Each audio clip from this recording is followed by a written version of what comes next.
What's up, everybody? Welcome to Sherdog.com. This is the Trenches, our live chat.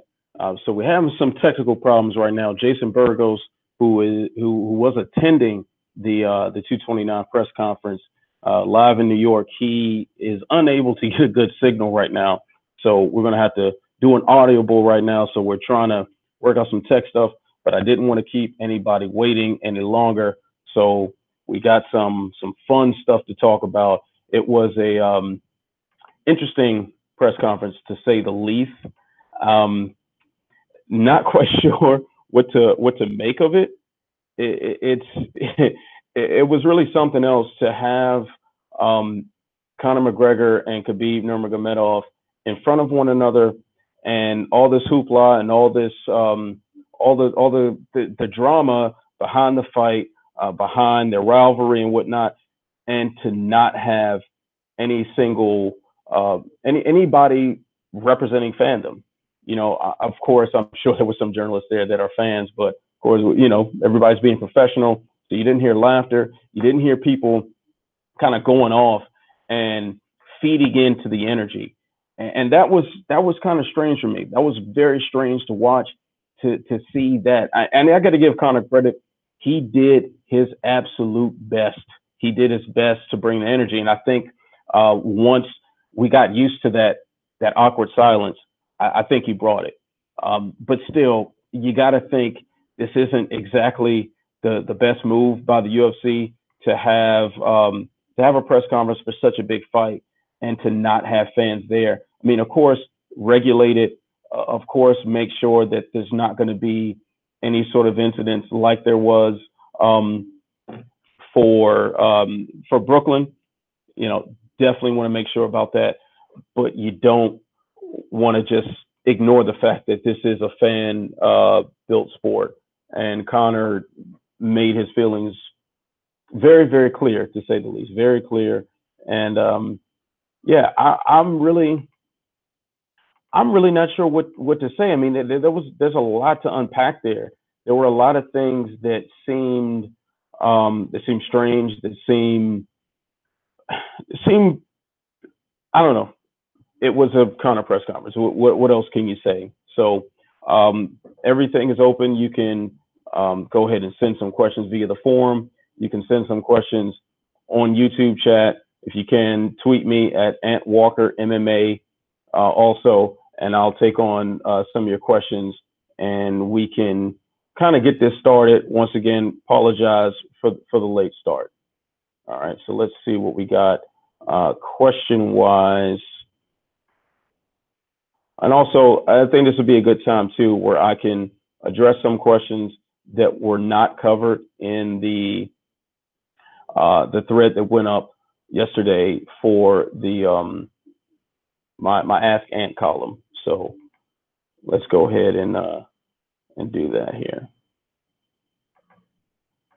Okay. What do we have?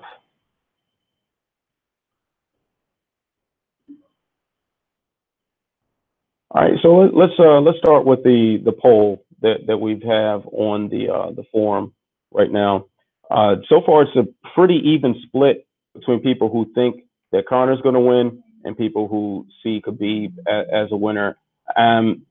Not really surprised by that. I think the fandom kind of lies almost directly down the middle of what to expect.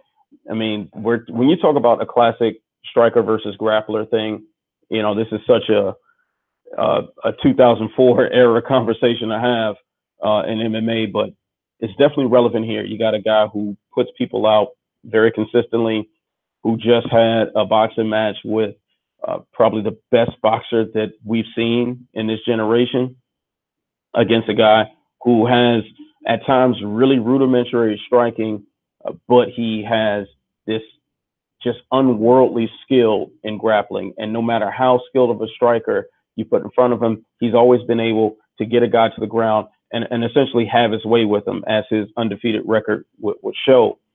So I can't say I'm very surprised about that. No shock whatsoever that there's an even split. So let's see, what questions can I address here? All right. So, of course, the big elephant in the room is Jon Jones. And I could say the elephant that wasn't in the room. I don't think there was a soul alive that was expecting this to simply be a press conference to promote 229. We definitely expected that Jon Jones would be there, that there will be an announcement made about the main event at Madison Square Garden. Dana White did make a very clear point that it was not going to be Jon Jones headlining that card.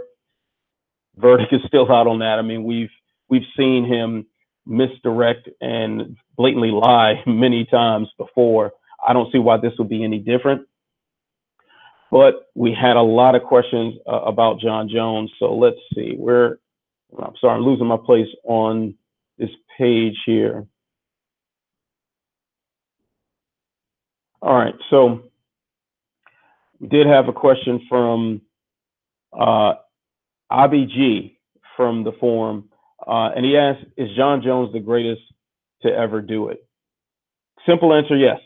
The very simple answer that yes, Jon Jones is the best that's ever done it. There's seriously been no other person that's been nearly as talented as him, that's had as much just electrifying skills, that was able to grow so fast. And you look at that run that he had between defeating Brandon Vera to eventually having the belt stripped, like just unprecedented excellence throughout, former champion after former champion. And I know I'm going to forget some names here: Rashad Evans, Rampage Jackson, Shogun Hua, Lyoto Machida. The names go on and on and on. Vitor Belfort. I mean, these great fighters who have championship resumes that he put down. So in that sense, yes, he is the greatest fighter to ever do it. But if you go deeper into it, when we talk about the PED issue, you got to put an asterisk by his name. Now, I don't know if that asterisk necessarily disqualifies him from that greatest of all time discussion. Not really a fair assessment to make when we have a very short history in the sport, and USADA's only been around for a few years. So you got like 20 years of essentially the wild, wild west of unregulated fights. And let's not even talk about pride. Let's not even talk about, how in pride, where a lot of great fighters came from, there was no rule against steroids. In fact, some contracts apparently encouraged it. So when we talk about the greatest of all time discussion, we gotta separate it. Are we talking about with PEDs or without? If we're talking without PEDs, at least known test failures, the only four names I will accept are Daniel Cormier, Demetrius Johnson, George St. Pierre, and Fedor Emelianenko. Those are the only four names that I am willing to give you if we're talking about a non-PED list. You open that door, Jon Jones has to be number one if you ignore that bit of it. All right, so let's see what our next question shall be.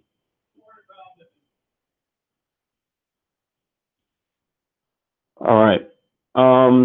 Say, I'm probably this is probably an acronym, but MBFFM asked on the forum.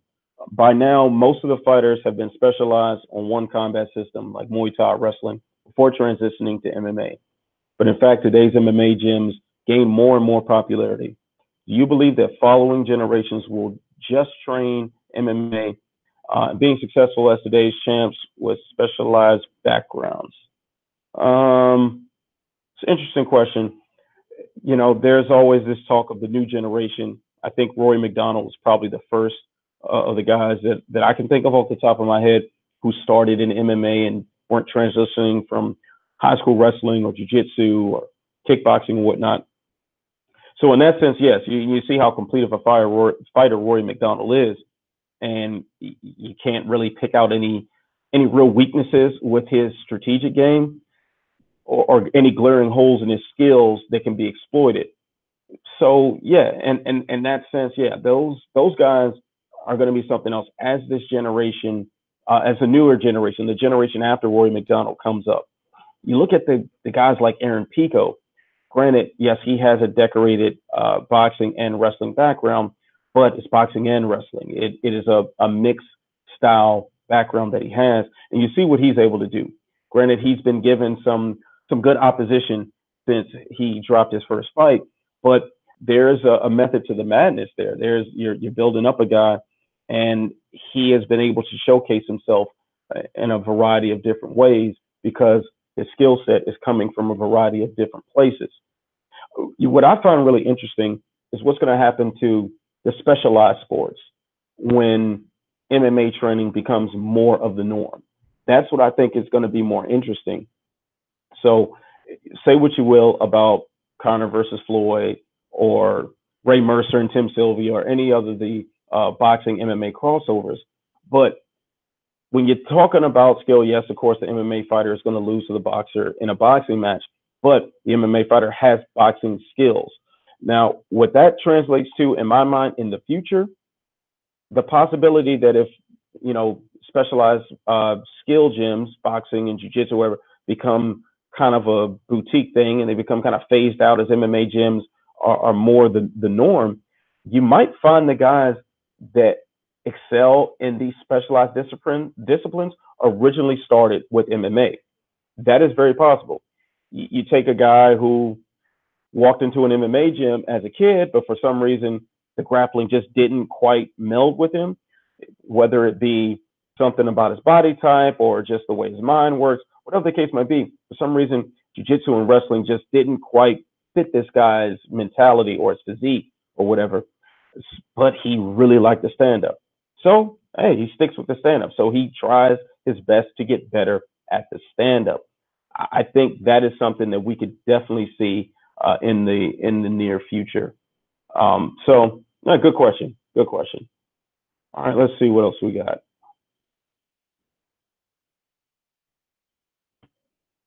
All right, so one question. I don't think this was from the forum. I just have a few questions, just kind of jotted down. But said, who did you have winning Canelo versus Triple G2? Yeah, Canelo versus Triple G2. I had Triple G winning that fight. I believe I scored at 116, 112. I would have to go back to the Sherdog Twitter feed. I was the one doing play-by-play for that and doing the round-by-round updates as the fight was going on. So if I'm, remembering something incorrectly, please feel free to tell me. But that's really how I saw it. But I'm so not mad at however you scored that fight, as long as it wasn't an Adelaide Bird decision where she saw only 2 rounds for she only saw 2 rounds for Triple G the first time. That was total horseshit. I ain't buying it. But this time we had judges who were fair, who saw things for what it appeared to be, and that's what it was. So not mad at that. Either way, we had a great fight. I don't see a third one coming. I don't think they're gonna risk a third fight, at least Golden Boy with Canelo. And if so, it's probably gonna be another year. Let Triple G get a year older, and then make that fight a little bit easier in his respect. But the differences in the scoring that I see, either one, you favor Triple G with the consistent jab and just that higher accuracy against Canelo constantly moving forward and going for the hard body shot when it opened itself up. So that's my take on that. All right, let's see. And Phil, one from Twitter, said, do you like Khabib's poise and composure despite McGregor trying to rile him up? I love this question. And yes, I did like Khabib's poise and composure. McGregor did his damnedest to get Khabib to really get riled up. Now, he did maintain his composure for the most part. But I think it's also very clear at a certain point, Khabib showed cracks in that armor. And it was strange, the progression of it. So I jotted down a few things that I thought were interesting in this. So, McGregor starts off with the fanboy bitch taunts at him. That didn't really seem to raise his ire at all. He brought his own belts. That didn't seem to irritate Khabib at all. He looked stone-faced the entire time. Um, but then when he starts talking about the quote unquote chicken jaws in Dagestan, and he gives his take on the incident in Brooklyn, throwing the dollies at the buses, that's when we started seeing emotion from Khabib. Obviously, the Dagestani thing is something he holds near and dear to his heart, which is why he wears his traditional hat coming out to the cage, and that's a big part of who he is as a fighter. But no surprise in that. No surprise that got him riled up. But man, the way he reacted to Conor's take on the bus incident was really, really telling. Conor was not letting up. He made it very clear what he thought about them running up on Artem Lobov, and I like the fact that Conor did keep twisting that screw, and he could see it unraveling, and then he just started getting angry. And I thought it was strange that he started it off initially being very defensive. Like it almost seemed like Khabib was legit trying to explain himself. Like he really was trying to explain, like, hey, why are you talking like this? Why? And he, it was what it was, man. He just kept turning that screw. So I thought that was probably the most telling point. That was the most emotion from Khabib. But I did not. I don't know if you watched. I watched the UFC feed, so I don't know if you watched a feed from any other outlet that was live streaming the press conference, and if they were able to catch what Khabib's manager Ali was doing at the time. But if you stuck around for the face-offs, you did hear McGregor going at Ali. I mean, McGregor's trash talk got Ali riled up. Now, of course, Ali is known to get riled up a little bit from time to time. So, yeah, that's what it is. But Conor definitely had some success in that front. Whether it translates to success in the fight, we got to wait till October 6th for that. But hey, I'm here for all the smoke. I really enjoyed it. Yeah, so that's that. Let's see what other questions I can dig up for you guys.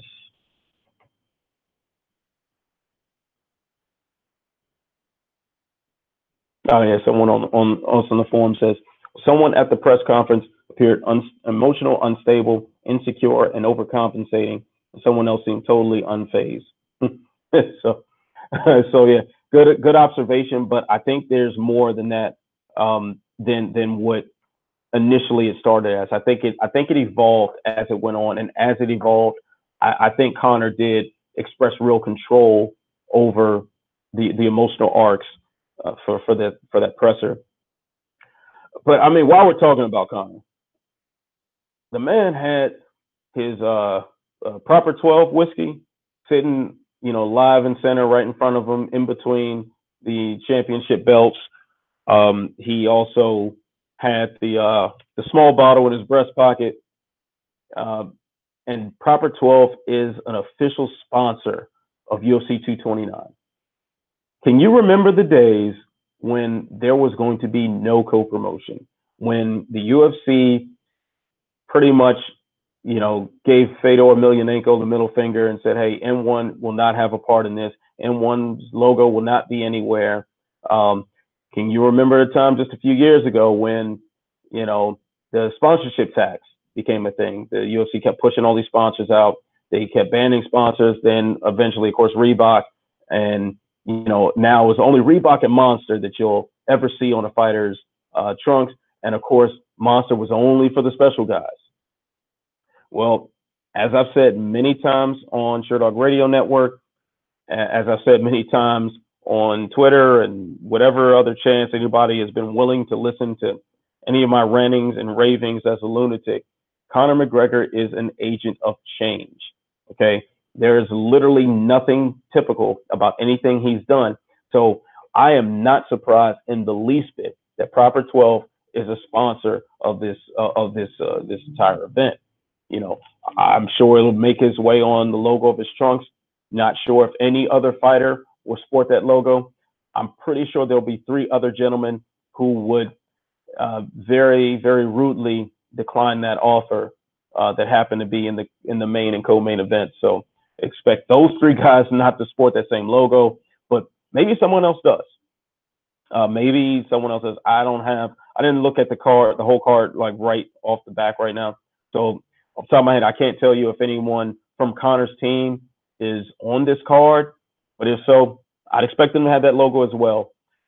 Give Conor much respect, much props for being able to do that, for being able to kind of twist and bend the UFC at his own will to get, his logo, his brand, as part of the official sponsorship of what seems like could be the biggest fight in mixed martial arts history.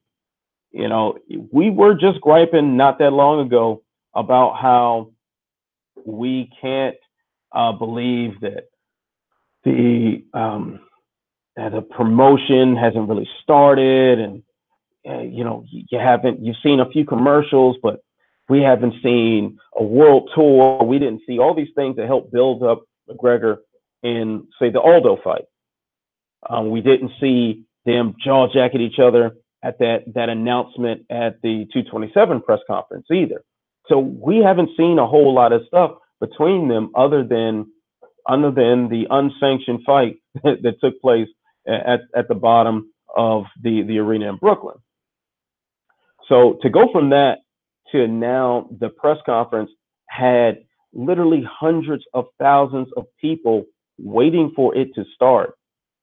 That says something. Hundreds of thousands of people. Do you not have a concept of what that is? Hundreds of thousands of people waiting for a press conference. Like, the press conference has more views than some recent pay-per-views. Wrap your mind around that. And then tell me you're surprised that Conor McGregor was able to get the logo of his brand on the octagon floor, on the trunks, officially a part of the sponsorship of UFC 229. Expect a commercial too. Expect a commercial. Conor cut several commercials doing this as well. So there's that. All right, so let's see what else I can answer. It is Khabib time. Conor #1 bullshit. Okay, fair enough. Fair enough. I'll give you that one. All right, let's see. Who is going to headline 230? Man, if that ain't the big question mark. At this point, I don't know. I'm still going to say it's Jon Jones. I'm sorry. I'm not buying Dana White, not answering that question with that same response. I'm sorry. I'm not buying it. I don't believe it at all. I think Dana White is pulling the wool over our eyes again. I was sitting at 227. I was covering everything for Fight Week in LA, and I can tell you for a fact that all week, every time somebody asked the UFC, are they going to announce Khabib and Conor? Nothing. No, that's not happening. I mean, at the presser, one of the very first questions was asked was, is Khabib in the building? Is Conor in the building? Okay, they're not in the building. All right, is this fight being made? Is this fight official? And the response was, we're working on it. So, yeah, he blatantly lied. I get why. Yeah, he's trying to build a moment, and they have the promo package to play afterward. So I think this is a similar thing. Maybe they just haven't put together a promo package. I don't know. But me not being on the ground in New York, I can't quite answer this as far as what I've heard and rumors circulating. There were definitely rumors circulating amongst the media at 227 about Khabib and Conor being matched up for 229. So it wasn't the biggest shock in the world. But keep in mind how long these rumors have been going on about Jon Jones at 230. They've had, Rogan has hinted at it during a pay-per-view broadcast. We've had, Jones posting his training footage. It's been all these little things that make me think that, yes, this is what's going to happen. And at this point, Dana is going to Dana. Like, he's going to say what he's going to say. It is what it is. And we can't really, unfortunately, we can't really believe what he says a lot of times in a case like this. So, yeah, if I had to bet, Jon Jones will be headlining 230, but what do I know? All right. Let's see. Was that a different Conor compared to his other press conferences? Not really. I don't think it was that different. I mean, maybe he had a little too much proper 12 beforehand, and definitely during the fight. Like, damn, the man was drinking during the press conference. Like that. That's all sorts of wild to me. But yeah, man. I don't think he was that different. I think what was different was the fact that there wasn't a crowd. Conor feeds off of the crowd. You think about his big moments in the press conference, and if you were actually on time for the press conference live stream, then you saw this run over and over again, those greatest moments in, Conor at the press conference. And each time the crowd is all in it. The Jeremy Stevens, who the fuck is that guy thing? Man, the crowd went bananas on that. When, the red panty night, every one of Conor's quotable lines had such a massive response from the crowd. And part of that is the reason why these became quotables, because we remember that moment. We remember him just that bravado and the energy of the crowd feeding into it, and him just, it's creating this monster. This time we saw this monster being created without that energy being fed back. I think this is the first time, though, that what is different about Conor is that we're seeing Conor genuinely angry at somebody this time. I didn't sense that with Aldo or Mendez or Poirier, or just name whatever fighter that McGregor has trash talk leading up to their fights.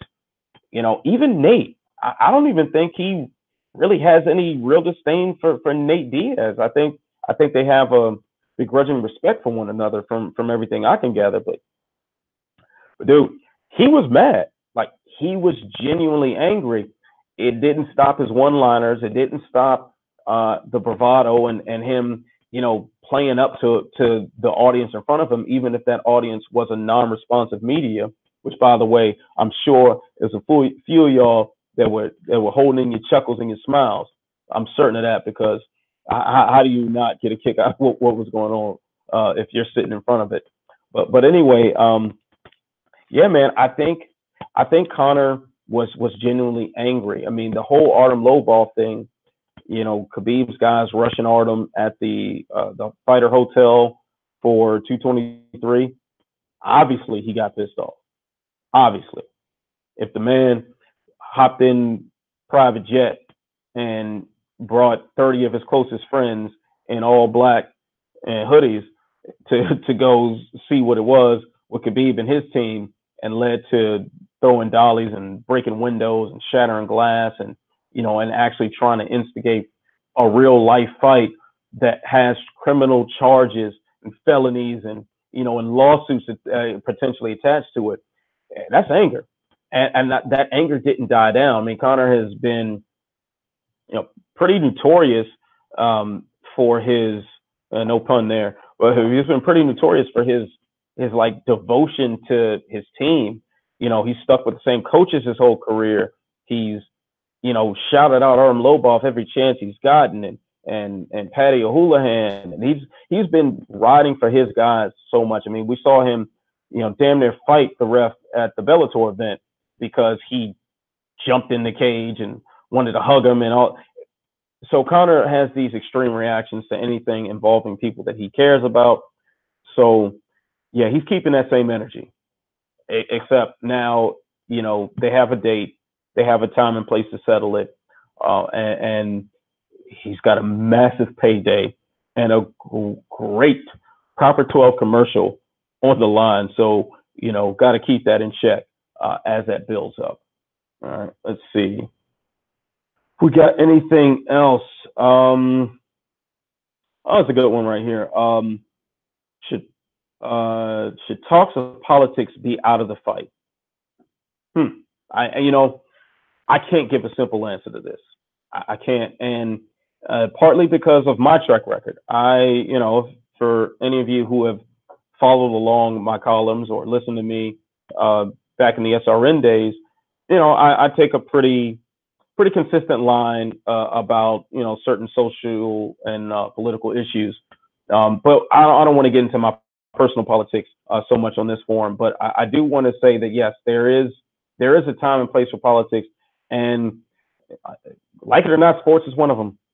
Sports is definitely one of them. When you have leaders who use sports as a tool for marketing, for recruitment, for propaganda, politics are part of sports. You know, whether we're talking about Donald Trump or Ramzan Kadyrov or Vladimir Putin, sports and politics have blended. I mean, Ali, Jack Johnson. I mean, we can go on and on about all the fighters whose legacies have crossed social and political boundaries to form some meld. And it's, sports is a lot of times it's just a reflection of society, as really all art is. So, no shock in a politically charged world that politics comes into play. When you have a fighter from Dagestan, from a part of Russia, whose ties to Russian politics are pretty significant, and ties to oligarchs are pretty significant.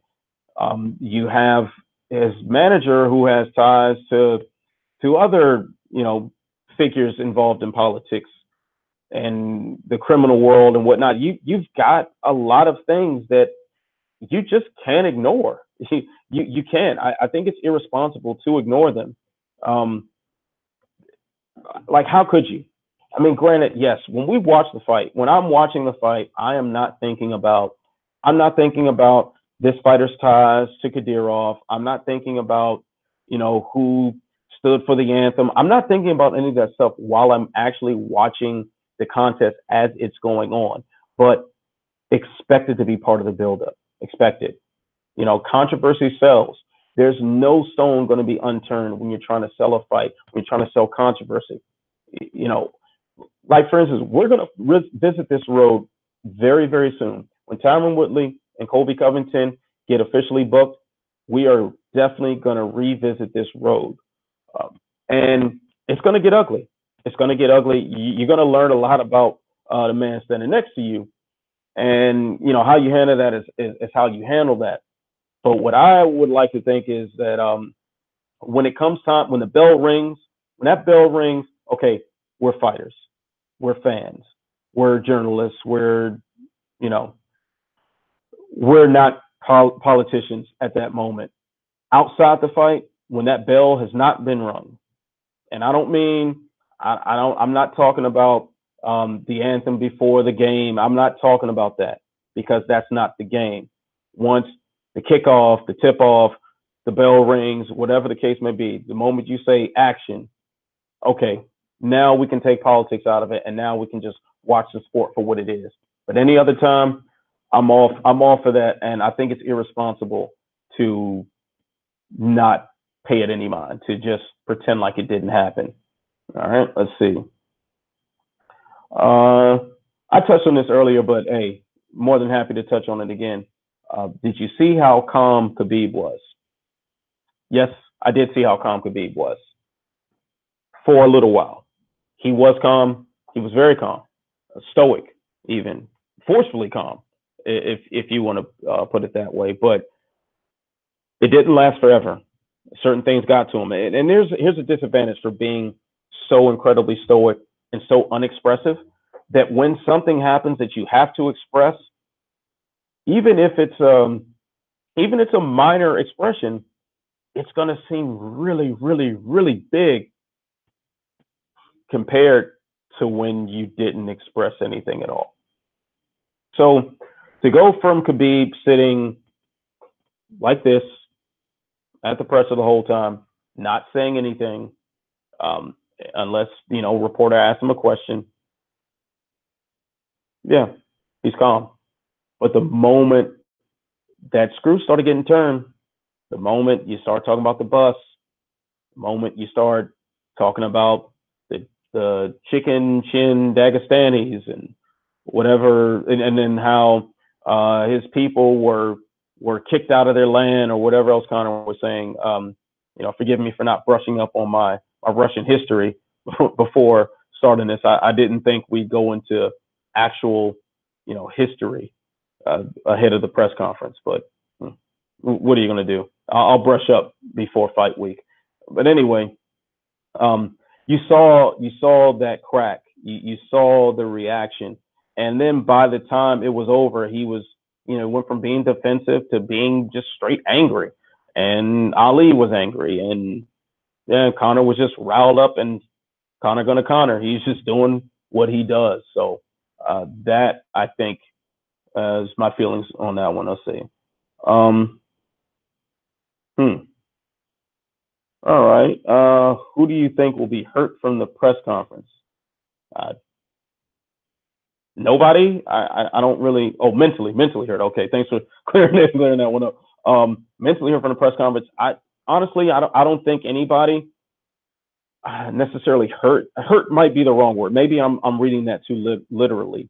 But I will say I do think there will be mental effects as this goes on. Conor, I think all this has done is fuel his anger even more. So he's going to be even more riled up. Maybe that works to his detriment. Maybe it works to his advantage. We'll see. Probably won't work to his advantage if he keeps chugging on that bottle before the fight actually starts. So maybe he wants to lay off of that. But he's going to get riled up a little more. Khabib, maybe he gets more emotional. Maybe now it's going to be easier to turn those screws. I'll be at the fight week for 229, so I'll let you guys know what I see from there and what I'm sensing the vibes of everybody. But I don't think it's going to have that much of an effect on Khabib other than what we saw today. But I could be wrong, so don't quote me. But hey, good question. Good question. Let's see. Do I have anything else here? All right. I'm going to check the forum for any questions that may have popped up. I got a couple more votes in for the poll of who wins. Looks like Conor is now winning, barely, but winning. Let's see. Who wins?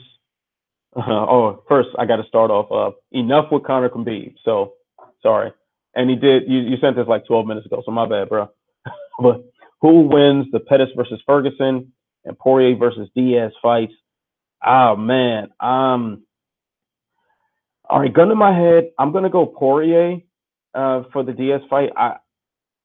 Now, if you've listened to me on any of the roundtables before, I always have trouble picking the guy who's had such a long layoff. If he's had that long of a layoff, keep in mind, at least Conor took a boxing match. Like Conor was actively fighting, may not have been in MMA, but he was actively fighting.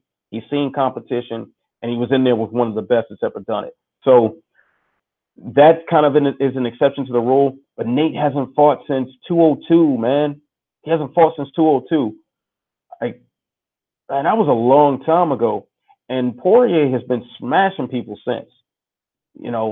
He has been devastating people since then. I can't side with Diaz on this. I mean, style-wise, yes, definitely could see where Diaz can do it, man. He's got the range. He's a sharp boxer in his own right.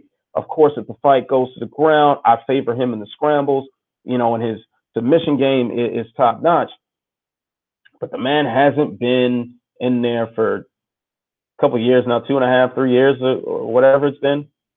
Yeah, man. 3 years. I think it's been 3 years. I can't side with him on that. Maybe he'll win his next one, his one after that. But I think Poirier is going to win that. As far as Ferguson versus Pettis, man. Man, I don't even want to touch that. I don't want to touch that. My gut instinct tells me Ferguson, but that's assuming Ferguson is really healed from this knee injury. there's definitely a part of me that thinks he might have rushed into this one because that chance that maybe Khabib gets injured, maybe he gets to step in there and take this huge money fight, and at the same time fight for that belt that was, unceremoniously taken from him after that injury. But from the reports I was hearing, the man ended up tearing the ligament off the bone. Like, man, that's crazy. He tore the ligament off the bone.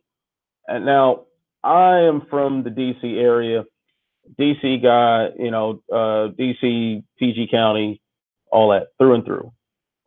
I've seen a lot of knee injuries from the sports guys in DC. RG3, probably the biggest example. Blew his knee out a couple times, once in college and then in the NFL, never the same after that. Gilbert Arenas is another example. And that guy was dynamite. The guy was insane on the court to the knee till he started having those microfractures, and he was never the same. I have a very tough time believing that Ferguson is absolutely healed up and ready to fight right now. And you look at how crazy the man trains, how crazy that guy trains, man. He does some wild stuff in training. And from, a couple people I know that have trained with him and been in his camp and whatnot, they say that man is insanity when you see him in the gym. So the way he does things, who knows, man. Style-wise, give me Ferguson, but don't be shocked if Pettis pulls that one-shot kill that he was famous for. All right. So Ben Duffy, shout out to my man Ben. I'm gonna resend you the invite for this live chat. Hopefully you get it and you can join in with me. If not, man, I'll just keep rocking it solo. Not for much longer though. I'm sure y'all tired of hearing my voice by now. But anyway, all right. So what's this next question I see here? Sorry. All right. What interests you in this weekend's UFC card in Sao Paulo, one headlined by Santos and short notice Anders? Very good question. I'm gonna pull up this card real quick. Let's pull up this card and make sure I'm not forgetting anything. I mean, obviously the main event is going to be something else. The main event is definitely something to write home about. I think the X factor with that is that we've got two guys who have been quite active here recently. So for Thiago Santos, this will be his fourth fight. And that guy has a tough cut to 185. Of course, he's not making that cut this time. So that won't necessarily be a factor, but you got to think, man, his body been through the ringer. And it wasn't that long ago that David Branch put him to sleep with some punches.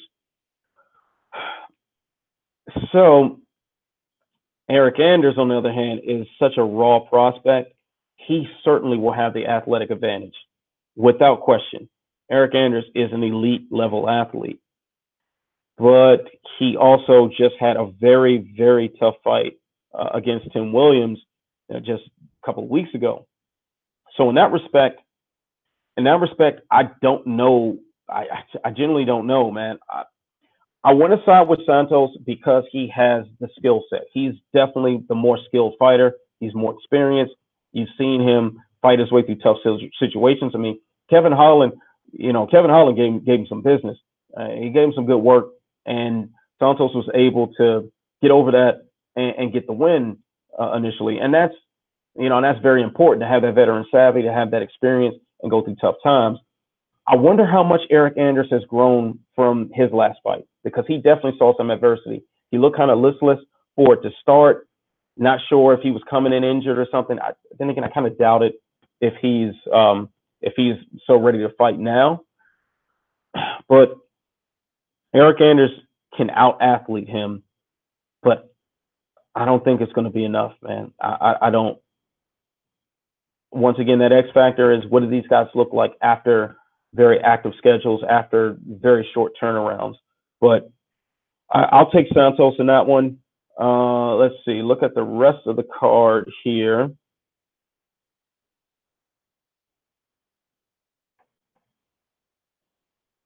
Um, Sam Alvey and Lil Nog, man, I'm kind of not sure what to think about that one. That should be interesting at least. It should provide some level of morbid entertainment.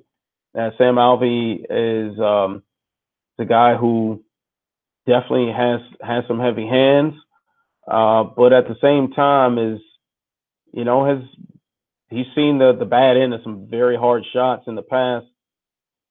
So uh, seeing a guy like Lil Nog, man, what does he have left in the tank? He's 42 now. He was last seen 2 years ago at this point, and getting slept by Ryan Bader. I, I'm gonna go Sam Alvey because once again, the guy who's had the layoff, I don't know how to pick that guy unless there's this glaring difference in skill and you see a guy active, but a guy who's 42 years old, been off for 2 years, didn't look good his last time out. Quite honestly, I mean, aside from knocking out Pat Cummins, hasn't looked good for years now. He didn't even look good in the Rashad Evans victory in 2013. Man, it's just Rashad didn't do anything. So I don't have much faith in what Lil Nog can do. For nostalgia's sake, I would love to see him pull off something. I would love to see a good battle, but I just don't see it happening. Another one that I find intriguing though is Renan Barão and Andre Ewell.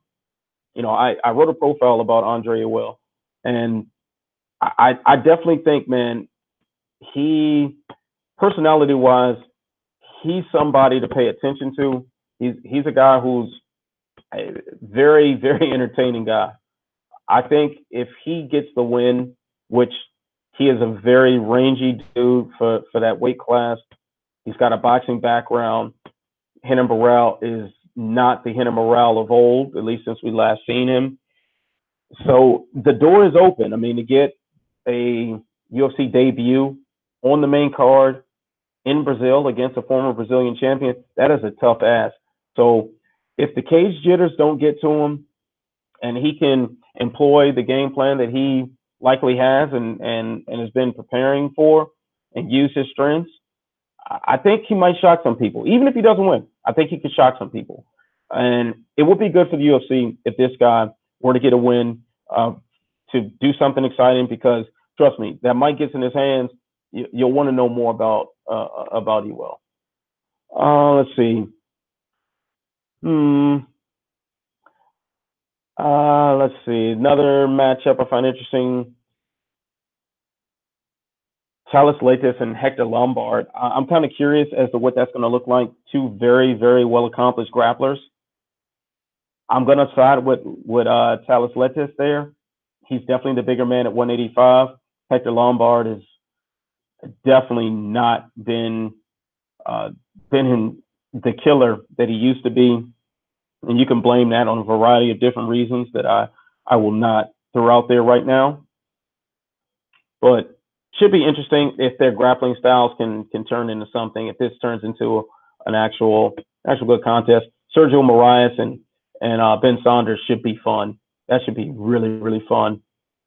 And I'm always down to see Olivia Souza. She's always something special to watch. I think she's one of the more underappreciated female fighters out there.